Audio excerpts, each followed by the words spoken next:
ಸರ್ವೇತೆ ವೃಷಲಾಜ್ಞೇಯಾ ಪ್ರಾಪ್ತವೇದ ಅಪಿ ದ್ವಿಜಾ ನಾನೃಗ್ ಬ್ರಾಹ್ಮಣೋ ಭವತಿ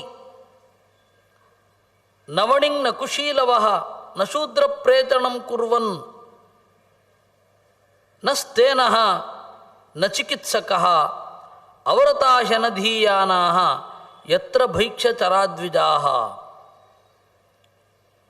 ನೋಡಿ, ಜ್ಞಾನಿಯೊಬ್ಬ ಭಿಕ್ಷೆ ಬೇಡಬೇಕು. ಯಾವಾಗ ವೇದವನ್ನು ಓದುವ ಕರ್ತವ್ಯ ಅವನ ತಲೆ ಮೇಲಿದ್ದರೆ ಭಿಕ್ಷೆ ಬೇಡಲಿಕ್ಕೆ ಅವನಿಗೆ ರೈಟ್ಸ್ ಇದೆ. ನೋಡಿ, ಭಿಕ್ಷೆ ಬೇಡಲಿಕ್ಕೆ ರೈಟ್ಸು. ಆವಾಗ ಪ್ರಾಚೀನ ಭಾರತದಲ್ಲಿ ಭಿಕ್ಷೆ ಯಾರ್ಯಾರೋ ಬೇಡ್ತಾ ಇರಲಿಲ್ಲ. ಯಾರು ಜ್ಞಾನದ ದಾರಿಯಲ್ಲಿರ್ತಾನೆ ಅವನು ಭಿಕ್ಷೆ ಬೇಡೋದಷ್ಟೇ. ಯಾರು ಜ್ಞಾನದ ದಾರಿಯಲ್ಲಿ ಇರೋದಿಲ್ಲ ಅವನು ಭಿಕ್ಷೆ ಬೇಡಲಿಕ್ಕೆ ಇರಲಿಲ್ಲ. ಭಿಕ್ಷೆ ಬೇಡೋದು ಅಂತಂದರೆ ಭಾಳ ದೊಡ್ಡ ಪೋಸ್ಟ್ ಅದು ಆವಾಗ. ಯಾಕೆಂದರೆ ಜ್ಞಾನಕ್ಕಾಗಿ ತನ್ನನ್ನು ಒಪ್ಪಿಸಿಕೊಂಡವ ಅಂತ ಅವನು ಭಿಕ್ಷೆ ಬೇಡ್ತಾನೆ. ಯಾರ್ಯಾರೋ ಎಲ್ಲ ಭಿಕ್ಷೆ ಬೇಡೋದು ಅಲ್ವೇ ಅಲ್ಲ ಅದು. ಇವತ್ತು ಯಾರಿಗೆ ಕೆಲಸ ಮಾಡಲಿಕ್ಕಾಗೋಲ್ಲ, ಯಾರಿಗೆ ಅಂಗವೈಕಲ್ಯ ಇದೆ, ಯಾರು ಹೆಣ್ಣು ಅಲ್ಲ ಗಂಡು ಅಲ್ಲ, ಅವರೆಲ್ಲ ಭಿಕ್ಷೆ ಬೇಡೋದು. ಯಾರು ಮಕ್ಕಳು ಹೊರಗಡೆ ಹಾಕಿರ್ತಾರೆ ಅವರು ಭಿಕ್ಷೆ ಬೇಡೋದು ಇವತ್ತು. ವಸ್ತುತಃ ಪ್ರಾಚೀನ ಭಾರತದಲ್ಲಿ ಅವ್ರನ್ನೆಲ್ಲ ಭಿಕ್ಷೆ ಬೇಡಲಿಕ್ಕೆ ಇಲ್ಲವೇ ಇಲ್ಲ. ಕಾರಣ ಏನು ಅಂದರೆ, ಒಬ್ಬ ಒಳ್ಳೆ ಗೃಹಸ್ಥ ಅವನ ವರ್ಗದ ಯಾರೋ ಒಬ್ಬ ಅವನ ಬಂಧು ಇರ್ತಾನೆ, ಅವನು ಅತ್ಯಂತ ವೃದ್ಧ, ಅವನಿಗೆ ಬೇರೆ ಯಾರೂ ಗತಿ ಇಲ್ಲ, ಮಕ್ಕಳಿಲ್ಲ, ಯಾರಿಲ್ಲ, ಅಂಥವ್ರನ್ನ ತಂದು ಮನೆಯಲ್ಲಿ ಇಟ್ಕೊಂಡು ಸಾಕಬೇಕು ಅಂತ ಹೇಳುತ್ತೆ. ಹಾಗೆ ಇಡೀ ಸಮಾಜ ಇದ್ದಾಗ ಅವ್ರು ಭಿಕ್ಷೆ ಬೇಡೋ ಪರಿಸ್ಥಿತಿಯಲ್ಲಿರುತ್ತೆ.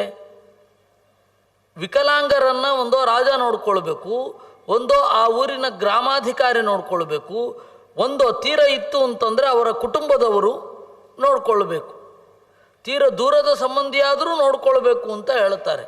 ಆವಾಗ ಅನಾಥಾಶ್ರಮಗಳು ಎಲ್ಲಿಂದ ಬರುತ್ತೆ? ಬರೋದಿಲ್ಲ. ಒಂದು ಊರಿನಲ್ಲಿ ಅನಾಥಾಶ್ರಮ ಜಾಸ್ತಿ ಆಗತ್ತೆ ಅಂತಂದರೆ, ವೃದ್ಧಾಶ್ರಮ ಜಾಸ್ತಿ ಆಗತ್ತೆ ಅಂದರೆ ನೈತಿಕವಾಗಿ ಕುಸಿತ ಇದೆ ಅಂತ ಅರ್ಥ. ನಾವು ಯೋಚನೆ ಇಲ್ಲದೆ ಅದು ನಮ್ಮ ಅನರ್ಥ, ಸ್ವಯಂಕೃತ ಅನರ್ಥವೂ ಹೌದು.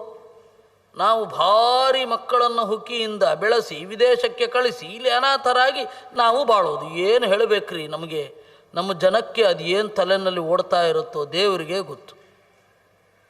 ಕಳಿಸ್ಬಿಡೋದು ಅವ್ರನ್ನ. ಆಮೇಲೆ ಇಲ್ಲಿ ವಿಡಿಯೋದಲ್ಲಿ ನೋಡಿ ಸಂತೋಷ ಪಡೋದು ಮಕ್ಕಳನ್ನು. ಏನು ಹಣೆ ಬರಹ ಇವುಗಳಿಗೆ. ಇವರು ವೃದ್ಧಾಶ್ರಮದಲ್ಲಿಯೋ ಅಥವಾ ಮನೆಯಲ್ಲಿಯೋ ಬಿದ್ದರೆ ಎತ್ತುವವರ ಗತಿ ಇರೋದಿಲ್ಲ. ಇಷ್ಟಾಗಿ ನಾವು ಬುದ್ಧಿವಂತರು ಅಂತ ಹೆಮ್ಮೆ ಬೇರೆ. ನಾವು ಬುದ್ಧಿವಂತರು, ನಮ್ಮ ಮಕ್ಕಳು ಬುದ್ಧಿವಂತರು. ಏನು ಮಾಡಿಕೊಂಡ್ರಿ ನೀವು? ಕೆಳಗಡೆ ಬಿದ್ದರೆ ಎತ್ತಲಿಕ್ಕೆ ಜನ ಇಲ್ಲ. ಹಾಗೆ ಮಾಡ್ತಾರೆ. ಒಂದೋ ಅಲ್ಲಿಗೆ ಹೋಗಬೇಕು, ಮಗನಲ್ಲಿಗೆ ಹೋಗಬೇಕು, ವಿದೇಶಕ್ಕೆ ಹೋಗಿಬಿಡ್ಬೇಕು. ಹಾಗಿಲ್ಲ, ಇವ್ರನ್ನ ಕರೆಸ್ಕೊಳ್ಳಲ್ಲ. ಯಾಕೆಂದರೆ ಆ ತರಹ ಬೆಳೆಸಿದ್ದೇವೆ ನಾವು. ಇದು ನಮ್ಮದೇ ಸಮಸ್ಯೆ ನಾನು ಹೇಳ್ತಾ ಇರೋದು. ಅದರಿಂದಾಗಿ ಭಿಕ್ಷೆ ಬೇಡುವವರು ಅಂತ ಹೇಳಿದಾಗ ಅವತ್ತು ಯಾಕೆ ಭಿಕ್ಷುಕರಿರಲಿಲ್ಲ? ಭಿಕ್ಷುಕರಿದ್ದರೆ ಹೀಗಿರಬೇಕು, ಅಂಗವಿಕಲರಾಗಿರಬೇಕು, ಅವ್ರನ್ನ ಬೇರೆಯವ್ರು ನೋಡ್ಕೊಳ್ಬೇಕು. ಹಾಗೆ ಯಾಕೆ ಭಿಕ್ಷುಕರಾಗಬೇಕು?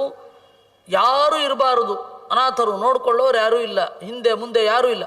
ಆ ತರಹ ಇಲ್ಲವೇ ಇಲ್ಲ. ಒಂದು ಸಮಾಜದಲ್ಲಿ ಹುಟ್ಟಿದ ಅಂದರೆ ಯಾರೋ ಸಂಬಂಧಿಕರಿದ್ದೇ ಇರ್ತಾರೆ, ಅವ್ರು ನೋಡ್ಕೊಳ್ಬೇಕು. ಇದೆಲ್ಲ ಇದ್ದ ಮೇಲೆ ಭಿಕ್ಷುಕರು ಯಾರೂ ಇಲ್ಲವೇ ಇಲ್ಲ. ಭಿಕ್ಷುಕರು ಜಾಸ್ತಿ ಆಗ್ತಾ ಇದ್ದಾರೆ ಅಂತಂದರೆ ನಮ್ಮಲ್ಲಿ ಮಾನವೀಯ ಸಂವೇದನೆ ಕಡಿಮೆ ಆಗ್ತಾ ಇದೆ ಅಂತ ಅರ್ಥ. ಭಿಕ್ಷುಕರನ್ನು ತಂದು ಸೇವೆ ಮಾಡೋದಲ್ಲ, ಭಿಕ್ಷುಕರು ಇರಬಾರ್ದು, ಆ ತರಹ ನೋಡ್ಕೊಳ್ಬೇಕು. ಹಾಗಾದರೆ ಪ್ರಾಚೀನ ಭಾರತದಲ್ಲಿ ಭಿಕ್ಷೆ ಬೇಡುವವರು ಯಾರು? ಪ್ರಾಚೀನ ಭಾರತದಲ್ಲಿ ಭಿಕ್ಷೆ ಬೇಡುವವರು ಜ್ಞಾನಿಗಳು ಮಾತ್ರ. ಇವ್ರು ಯಾರು ಭಿಕ್ಷೆ ಬೇಡಲಿಕ್ಕಿಲ್ಲ. ಅಂಗವಿಕಲರಿಗೆ ಭಿಕ್ಷೆ ಬೇಡಲಿಕ್ಕಿಲ್ಲ, ಯಾಕೆಂದರೆ ಅವ್ರಿಗೆ ವ್ಯವಸ್ಥೆ ಉಂಟು. ಅನಾಥರಾಗಲಿಕ್ಕಿಲ್ಲ, ಯಾಕೆ ಅಂದರೆ ಕುಲವೃದ್ಧರು ಅಂತ ಹೇಳಿ ತಂದು ಅವ್ರನ್ನ ಸಾಕಲಿಕ್ಕುಂಟು. ಅದರಿಂದಾಗಿ ಬ್ರಾಹ್ಮಣನೊಬ್ಬ ಭಿಕ್ಷೆ ಬೇಡಬೇಕು. ಎಂತಹ ಬ್ರಾಹ್ಮಣ ಭಿಕ್ಷೆ ಮಾಡಬೇಕು? ಎಂತಹ ಬ್ರಾಹ್ಮಣ ಭಿಕ್ಷೆ ಬೇಡಬೇಕು ಅಂದರೆ, ಯಾರು ಜ್ಞಾನಿಯಾಗಿರ್ತಾನೆ ಅಥವಾ ಜ್ಞಾನಿಯ ದಾರಿಯಲ್ಲಿ ಹೋಗ್ತಾನೆ ಅವನು ಮಾತ್ರ ಭಿಕ್ಷೆ ಬೇಡಬೇಕು. ಸರಿ, ಯಾರು ಅದನ್ನು ಹೇಳ್ತಾರೆ. ನಾನೃಗ್ವೈ ಬ್ರಾಹ್ಮಣೋ ಭವತಿ ನವಣಿಕ್ ನಕುಶೀಲವಃ. ಯಾರಿಗೆ ವೇದ ಇಲ್ಲ ಅವನು ಬ್ರಾಹ್ಮಣನಾಗೋದಿಲ್ಲ. ಯಾರಿಗೆ ಕೌಶಲ್ಯ ಇಲ್ಲ ಅವನು ವ್ಯಾಪಾರಿ ಆಗೋದಿಲ್ಲ. ಯಾರು ಪದೇ ಪದೇ ಸಿಕ್ಕಿ ಬೀಳ್ತಾನೆ ಅವನು ಕಳ್ಳ ಆಗಲಿಕ್ಕಾಗೋದಿಲ್ಲ. ಆದರೆ ಇದೆಲ್ಲವೂ ಒಬ್ಬ ಆಗ್ತಾನೆ, ವೇದವನ್ನು ಅಧ್ಯಯನ ಮಾಡದೆ ಭಿಕ್ಷೆ ಬೇಡುವವನು. ಕಳ್ಳನೂ ಹೌದು, ಅವರತನೂ ಹೌದು, ಎಲ್ಲವೂ ಹೌದು. ಯತ್ರ ಭೈಕ್ಷಚರಾದ್ವಿಜಾಃ ಅವರತಾ ಹ್ಯನಧೀಯಾನಾಃ ಯತ್ರ ಭೈಕ್ಷಚರಾದ್ವಿಜಾಃ. ಮತ್ತು ಎಲ್ಲಿ ಇಂತಹವರು ಇರ್ತಾರೆ ಅಲ್ಲಿ ಒಳ್ಳೆಯವರು ಇರಲಿಕ್ಕಾಗೋದೇ ಇಲ್ಲ, ಅಲ್ಲಿ ಒಳ್ಳೆ ಡಾಕ್ಟರ್ ಬರಲಿಕ್ಕಾಗೋಲ್ಲ, ನ ಚಿಕಿತ್ಸಕಃ. ಅವರವರ ಕೆಲಸವನ್ನು ಅವರವರು ಮಾಡ್ತಾ ಇದ್ದರೆ ಅಲ್ಲಿ ಒಳ್ಳೆಯ ಶಾಸ್ತ್ರ ಸಮೃದ್ಧಿ, ಧರ್ಮ ಸಮೃದ್ಧಿ ಎಲ್ಲ ಇರುತ್ತೆ. ಎಲ್ಲಿ ಅವರವ್ರ ಕೆಲಸ ಅವರವ್ರು ಮಾಡೋದಿಲ್ಲ ಅಲ್ಲಿ ಶಾಸ್ತ್ರ ಅಪಾರ್ಥಕ್ಕೊಳಗಾಗತ್ತೆ, ಅಲ್ಲಿ ಶಾಸ್ತ್ರವನ್ನು ಓದಿದವರಿಗೆ ಮರ್ಯಾದೆ ಇರೋಲ್ಲ, ಅಲ್ಲಿ ಬಂದೇನು ಮಾಡೋದು? ಅದರಿಂದಾಗಿ ಒಬ್ಬ ಬ್ರಾಹ್ಮಣ ಭಿಕ್ಷೆಯನ್ನು ಬೇಡಲಿಕ್ಕೆ ಯಾರು ಅರ್ಹ ಅಂತಂದರೆ ಅಧ್ಯಯನ ಮಾಡಿದ ಬ್ರಾಹ್ಮಣ. ತಂ ಗ್ರಾಮಂ ದಂಡಯೇದ್ ರಾಜ ಚೋರಭಕ್ತ ಪ್ರದೋಹಿತಃ. ಆ ತರಹದ ಗ್ರಾಮ ಎಲ್ಲಿಯಾದರೂ ಇದ್ದರೆ ಒಬ್ಬ ಬ್ರಾಹ್ಮಣ ವೇದವನ್ನು ಓದದೆ, ಅವಾಗಿನ ಕಾಲದ ಇದನ್ನು ನಾನು ಹೇಳ್ತಾ ಇರೋದು, ವೇದವನ್ನು ಓದದೆ ಭಿಕ್ಷೆ ಬೇಡ್ತಾ ಇರುವ ಬ್ರಾಹ್ಮಣರು ಎಲ್ಲಿಯಾದರೂ ಗ್ರಾಮದಲ್ಲಿ ಇದ್ದರೆ ಅವರಿಗೆಲ್ಲರಿಗೂ ಶಿಕ್ಷೆ ಕೊಡಬೇಕು ರಾಜ. ಇಡೀ ಗ್ರಾಮಕ್ಕೆ ಯೋಗ್ಯತೆ ಅರಿಯದೆ ನೀವ್ಯಾಕೆ ಭಿಕ್ಷೆಯನ್ನು ಕೊಡ್ತಾ ಇದ್ದೀರಾ ಅಂತ ಗ್ರಾಮದವರಿಗೆ, ಇವನಿಗೆ ಯೋಗ್ಯತೆ ಇಲ್ಲ ಅಂತ ಹೇಳಿ ಅವನನ್ನು ಬಹಿಷ್ಕಾರ ಹಾಕಬೇಕು. ಇನ್ನು ತೀರ ಇತ್ತೀಚಿನ ದಿನಗಳಲ್ಲಿ ಆ ತರಹದ ತಪ್ಪು ಮಾಡಿದವನಿಗೆ ಮನುಸ್ಮೃತಿ ಮೊದಲಾದವುಗಳು ಹೇಳುತ್ತೆ, ಕಾಗೆಯ ಆಕಾರದ ಮುದ್ರೆಯನ್ನು ಸುಟ್ಟು ಹಣೆ ಮೇಲೆ ಹಾಕ್ತಾ ಇದ್ರಂತೆ.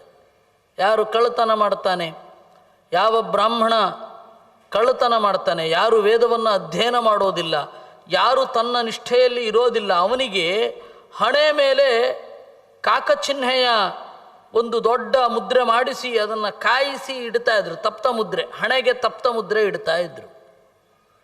ಕ್ರಿಶ್ಚಿಯನರಲ್ಲೂ ಅದು ಪದ್ಧತಿ ಇತ್ತು. 18ನೇ ಶತಮಾನದಲ್ಲಿ ಆ ಪದ್ಧತಿ ಇತ್ತು. ಯಾರಾದರೂ ತಪ್ಪು ಮಾಡಿದರೆ ಅವನ ಹಣೆಯ ಮೇಲೆ ಇಲ್ಲವೇ ಈ ಎದೆಯ ಭಾಗದಲ್ಲಿ ಮುದ್ರೆ ಹಾಕಿ ಕಳಿಸ್ತಾ ಇದ್ದರು. ಅವ್ರದ್ದೊಂದು ಮುದ್ರೆ ಇದೆ ತಪ್ಪು ಮಾಡಿದರೆ. ಕಾಕಪಕ್ಷದ ಮುದ್ರೆ ಇದ್ದರೆ ಅದು ಕಳ್ಳತನ ಮಾಡಿದ್ದಾನೆ ಅಂತ. ಕೆಲವು ದಿನಗಳ ಹಿಂದೆ, ಅಂದರೆ ಕೆಲವು 100 ವರ್ಷಗಳ ಹಿಂದೆ, ಅಂದರೆ ತೀರಾ 500 ವರ್ಷ 400 ವರ್ಷ 500 ವರ್ಷ 600 ಇದ್ದಾಗ, 500 ವರ್ಷ 400 ವರ್ಷದ ಹಿಂದೆ ಮಠಗಳಲ್ಲಿ ಯಾರಾದರೂ ಕಳ್ಳತನ ಮಾಡಿ ಸಿಕ್ಕಿಬಿದ್ದರೆ ಅವನಿಗೆ ಹಣೆ ಮೇಲೆ ಮುದ್ರೆ ಹಾಕಿ ಕಳಿಸಿಬಿಡ್ತಾ ಇದ್ರು ಅವನ್ನ. ಇದು ಮುಖ ಮುಚ್ಕೋಬೇಕಷ್ಟೇ, ಬೇರೆ ದಾರಿನೇ ಇಲ್ಲ. ಯಾರು ಅವರವರ ಕೆಲಸವನ್ನು ಅವರು ಮಾಡೋದಿಲ್ಲ. ವಿಶೇಷವಾಗಿ ಒಬ್ಬ ಬ್ರಾಹ್ಮಣ ವೇದವನ್ನು ಓದದೆ ಜನರಿಗೆ ಮೋಸ ಮಾಡ್ಕೊಂಡು ತಿರುಗ್ತಾ ಇದ್ದರೆ ಇಬ್ಬರಿಗೂ ಶಿಕ್ಷೆ. ಯಾರಿಗೆ? ಮೋಸ ಹೋದವರಿಗೆ ಮತ್ತು ಮೋಸ ಮಾಡದವರಿಗೆ, ಇಬ್ಬರಿಗೂ. ತಮ್ ಗ್ರಾಮಂ ದಂಡಯೇದ್ ರಾಜ, ದಂಡನೆ ಕೊಡಬೇಕು ಅಂತ. ಕಾರಣ ಏನು ಅಂದರೆ ಅವನು ಮೋಸ ಮಾಡಲಿಕ್ಕೆ ಏನು ಕಾರಣ? ಮೋಸ ಹೋದಾಗ ಸಿಟ್ಟು ಬರೋದೇನು ಹೇಳಿ? ನಾನು ಮುಟ್ಟಾಳ ಆದೆ, ನಾನು ಮೂರ್ಖನಾದೆ ಅನ್ನುವ ಸಿಟ್ಟೇ ಮೋಸದ ಸಿಟ್ಟು. 100 ರೂಪಾಯಿ ಮೋಸ ಮಾಡಿದ್ರೆ ಒಬ್ಬ 100 ರೂಪಾಯಿ ದೊಡ್ಡದಲ್ಲದೆ ಇರಬಹುದು, ದೊಡ್ಡದು ಮೋಸ ಮಾಡಿದಾಗ ಅದು ಸೇರ್ಕೊಳ್ಳುತ್ತೆ ಬಿಡಿ. 100 ರೂಪಾಯಿ ಮೋಸ ಮಾಡಿದ್ರೆ ಸಿಟ್ಟಾಗಿ ಬರೋದು ಅಂದರೆ ನಾನು ಮುಟ್ಟಾಳ ಆದ್ನಲ್ಲ ಅಂತ ಸಿಟ್ಟು ಬರೋದು. ಅಂದರೆ ಅಜ್ಞಾನಕ್ಕೆ ಶಿಕ್ಷೆ. ಆ ತರಹ ಒಬ್ಬ ರಾಜ ಮುಂದುವರಿಬೇಕು. ವೇದ ಓದದೆ ಭಿಕ್ಷೆಯನ್ನು ಎತ್ತುವ ಬ್ರಾಹ್ಮಣರು ಎಲ್ಲಿ ಇರ್ತಾರೆ ಆ ಗ್ರಾಮಕ್ಕೆ ಶಿಕ್ಷೆ. ಯಾಕೆ ಅಂತಂದರೆ ಅವರು ಹೇಳೋದು ಅದರಿಂದ ಎಷ್ಟು ತಪ್ಪು ತಿಳುವಳಿಕೆಗಳು ಬರುತ್ತೆ. ಚೋರ ಭಕ್ತ ಪ್ರದೋಹಿತ, ಕಳ್ಳರನ್ನು ದೇಣಿಗೆಯಾಗಿ ಕೊಡ್ತಾ ಇದೆ ಆ ಗ್ರಾಮ ಅಂತ ಅವರಿಗೆ ಶಿಕ್ಷೆ ಅಂತೆ. ಅಂಥವರು ಒಂದು ಇಡೀ ಜೀವನ ನೀಟಾಗಿ ಸಿಕ್ಕಿಕೊಳ್ಳದೆ ಮುಗಿಸಿಬಿಟ್ರೆ ಮುಂದಿನವರೆಲ್ಲರ ಬಗ್ಗೆನೂ ಕೂಡ ಅದೇ ತಪ್ಪು ಕಲ್ಪನೆ ಬರುತ್ತದೆ. ಒಬ್ಬ ಕಣ್ಣು ಮುಂದೆ ತಪ್ಪು ಮಾಡಿ ಯಾವ ಶಿಕ್ಷೆಗೂ ಒಳಗಾಗದೆ ಹೋದರೆ ತಪ್ಪು ಮಾಡಿದರೂ ಶಿಕ್ಷೆ ಆಗೋಲ್ಲ ಅಂತ ಭರವಸೆ ಬಂದ್ಬಿಡುತ್ತೋ ಇಲ್ವೋ ಜನರಿಗೆ. ಆ ರೀತಿ ಇದು. ಆ ಹಿನ್ನೆಲೆಯಲ್ಲಿ ಬಹಳ ಎಚ್ಚರದಿಂದ ಬಾಳು ಸಾಗಿಸಬೇಕು, ನೋಡ್ತಾ ಇರಬೇಕು. ಸಮಾಜದಲ್ಲಿ ಯಾರ್ಯಾರು ಏನೇನು ಮಾಡಲಿಕ್ಕಿದೆಯೋ ಅದನ್ನು ಮಾಡಬೇಕು.